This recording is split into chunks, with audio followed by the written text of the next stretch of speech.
Bonjour à vous, bienvenue dans cette nouvelle vidéo. Aujourd'hui, je voulais vous présenter Thomas Groll, qui est l'inventeur de la solution J-Home, qui est très intéressante et que j'ai eu l'occasion de tester. Bonjour Thomas. Salut Antoine. Donc, pour savoir à peu près, il y a 2 mois, c'est ça, handicap. Ouais. Et donc, j'ai découvert par hasard la solution J-Home, une solution aussi qui est très intéressante.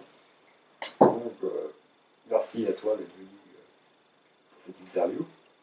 Déjà, pour commencer, pour que je me présente, je dise un peu quel a été le parcours et comment tu as été amené à créer la société Etivo. Ouais. Merci en tout cas à toi aussi de m'inviter. Donc moi je m'appelle Thomas Greul, j'ai 27 ans et je suis en fait passé par des études de commerce. J'étais donc pas forcément dans le monde ni médical ni de la tech, mais j'étais vraiment passionné énormément par la technologie et surtout le monde des objets connectés, plus particulièrement dans le cadre de la maison, donc c'est ce qu'on appelle la maison connectée ou parfois on parle aussi de domotique. Et j'en ai fait en fait carrément mon sujet de mémoire, j'ai fini mes études sur ce sujet-là et j'ai essayé de comprendre pourquoi cette technologie qui peut en fait être utilisée à tout le monde se réduisait à un usage que par un public très technophile, d'autant qu'à l'époque c'était en 2015-2016 et donc du coup il n'y avait pas eu l'évolution qu'il y a pu avoir ces dernières années. Et après avoir étudié en fait sur un aspect un peu plus théorique ce sujet, je suis parti à l'étranger, je suis parti en Corée du Sud en fait, travailler dans une start-up qui développait ce type de solution. Et donc j'ai adoré découvrir un peu plus le cadre pratique de cette technologie et de participer, enfin travailler avec une entreprise qui se développe ce type de solution.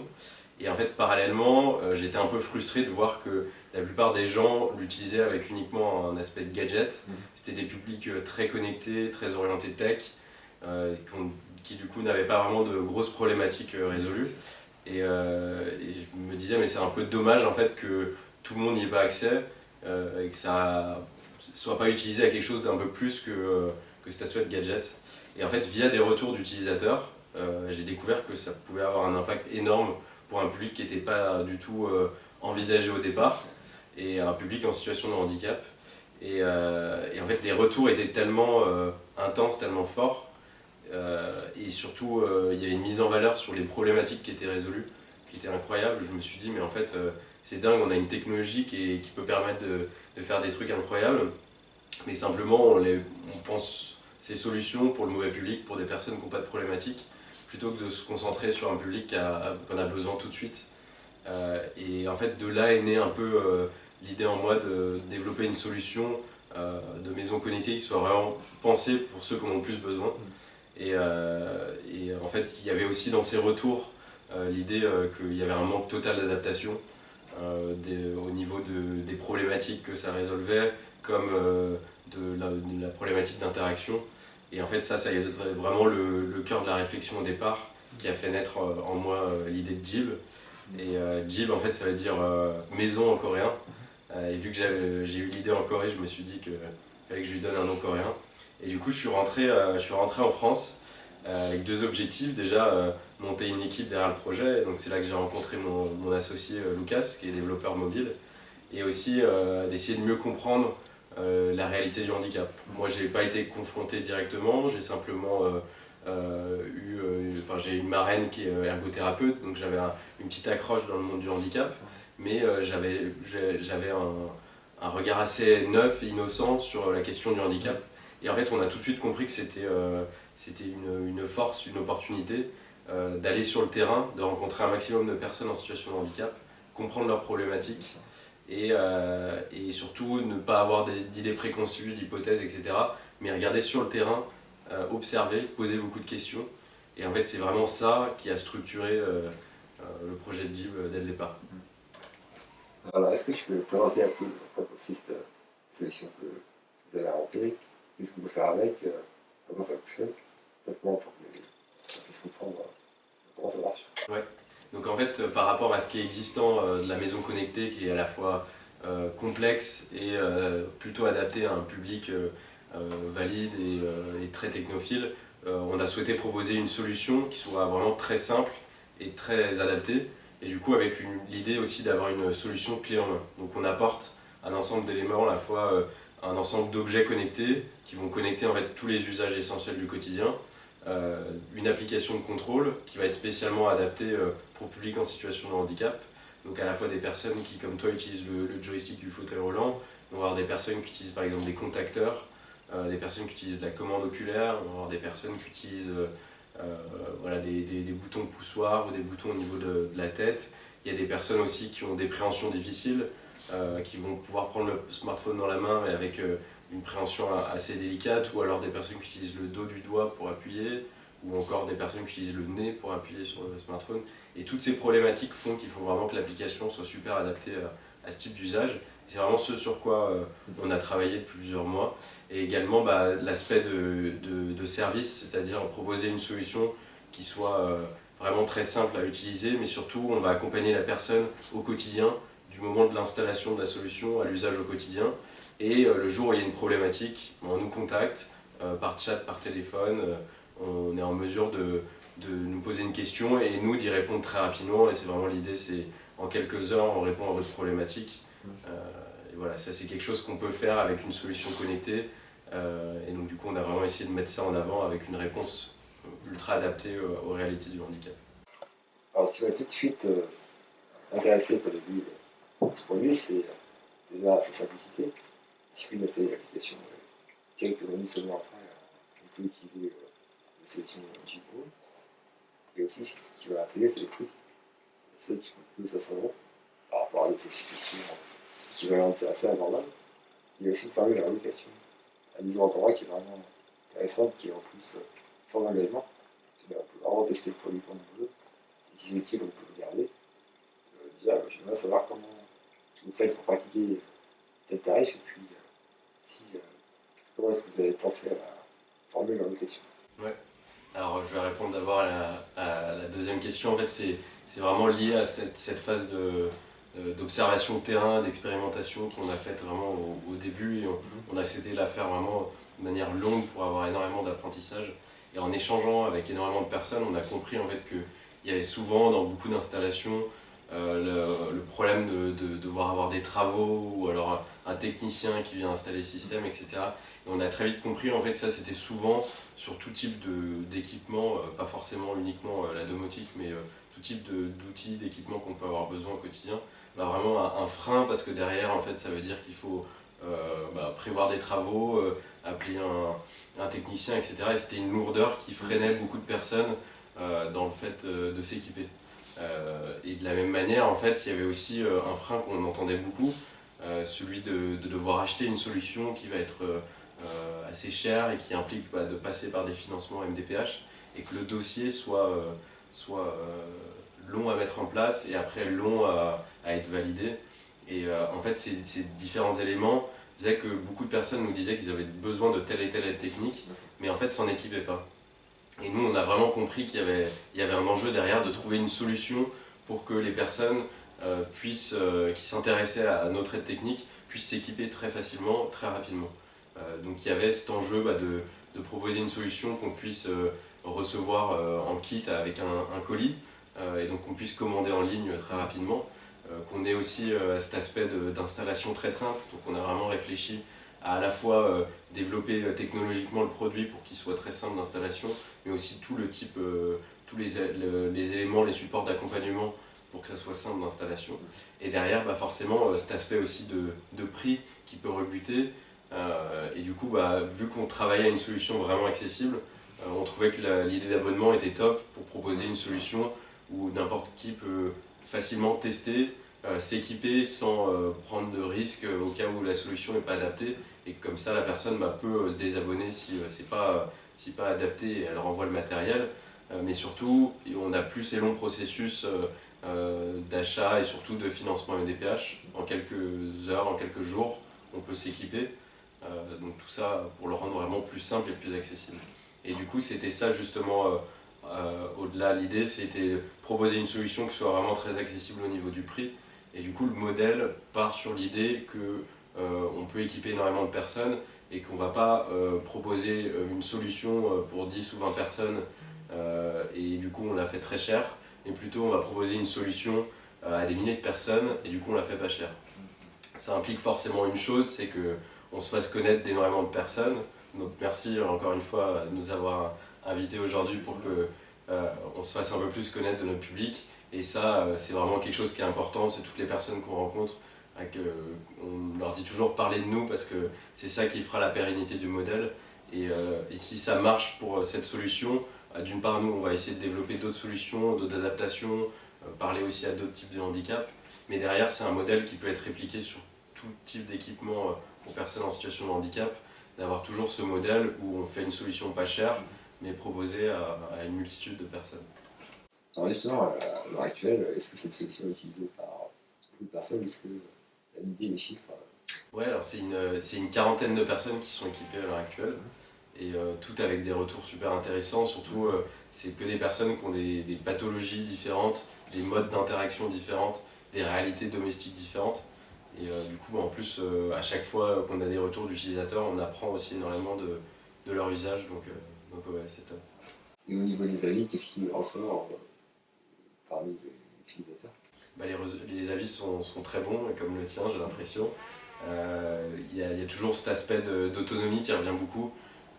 Et en fonction de la pathologie de la personne, ça va être décrit différemment. On pourrait avoir des personnes qui vont nous dire qu'ils pouvaient faire l'action, mais ça leur mettait plus d'une minute à réaliser. Et du coup, là, le fait de pouvoir le faire en 5 secondes avec son portable, c'était un gain de temps et de simplicité au quotidien qui était incroyable. Pour certains, c'est carrément des actions qui étaient impossibles.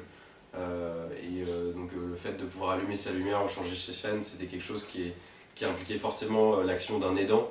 Et c'est ton cas, ouais. Et du coup on a par exemple un utilisateur qui a 19 ans et lui, jamais il avait pu faire ses actions de lui-même. Il a toujours demandé à sa maman, donc il était très dépendant de sa maman.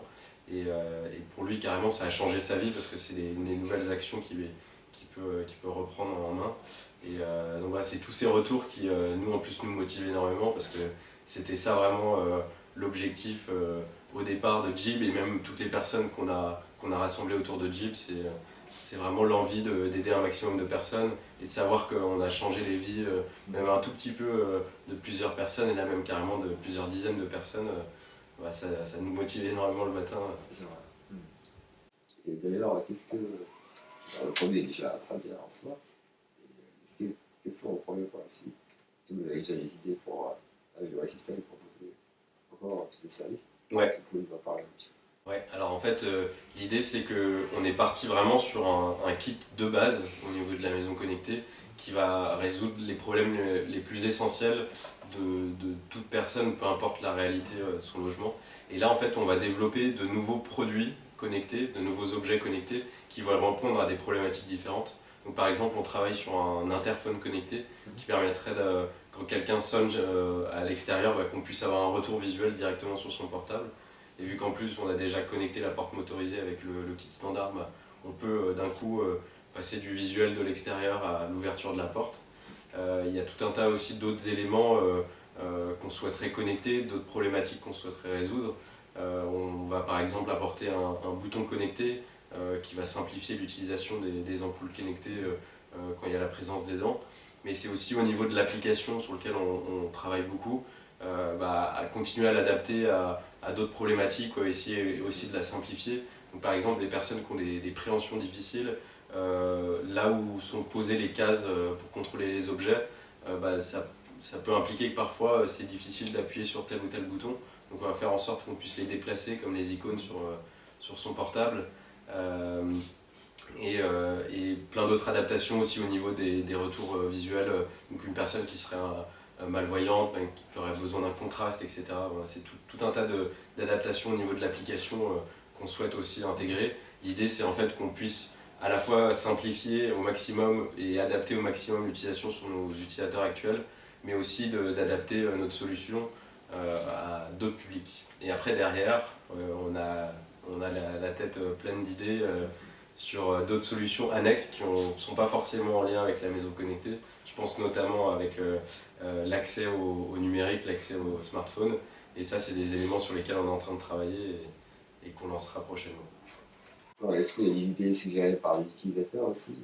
Alors, énormément, et en fait, nous, on a vraiment l'idée qu'on a co-construit cette solution. On n'est pas venu avec une idée clé en main, on a demandé est-ce que c'est bon.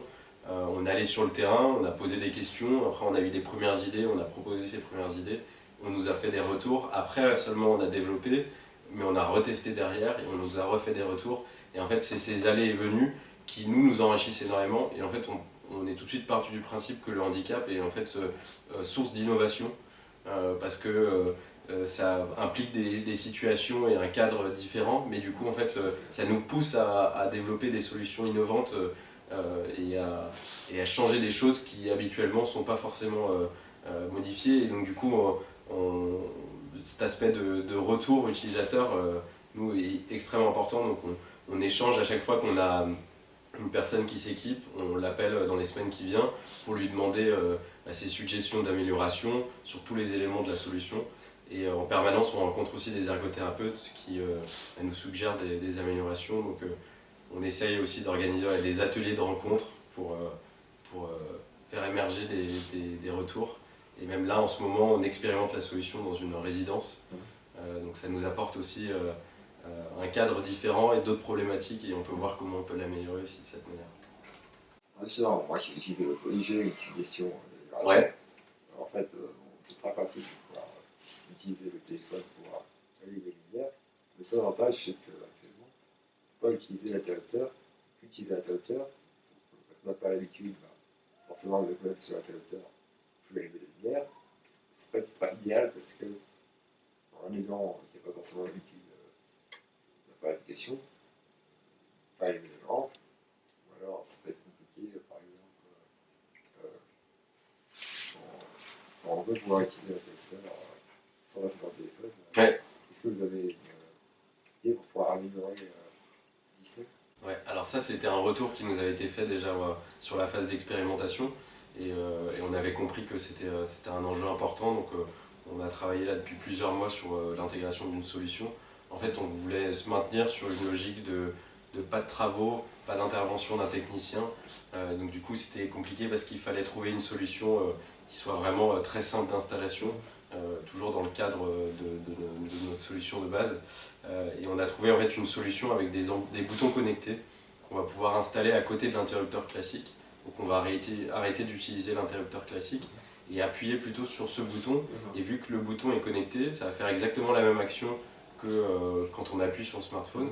Et du coup, l'action physique de l'aidant ne va pas bloquer l'utilisation de la personne, enfin de l'utilisateur principal.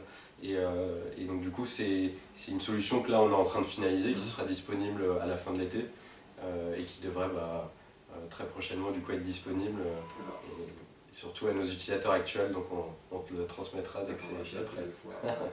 Initier cette solution. Ouais. En tout cas, merci beaucoup d'être venu pour cette interview. Puis merci surtout d'avoir inventé cette solution qui est vraiment pratique, en tout cas, qui moi m'a apporté beaucoup d'autonomie. Donc merci à toi. Puis bon courage pour la suite. Merci à toi pour cette interview et tes retours parce que du coup ça enrichit toujours notre réflexion. Merci beaucoup. Merci. Merci à vous d'avoir regardé cette vidéo. Si vous pensez que cette solution peut intéresser des gens, et c'est le cas, j'en suis convaincu, n'hésitez pas à partager cette vidéo et à en parler autour de vous. C'est ça qui va aider Jib à se développer et à aider toujours plus de personnes. Merci encore et à bientôt.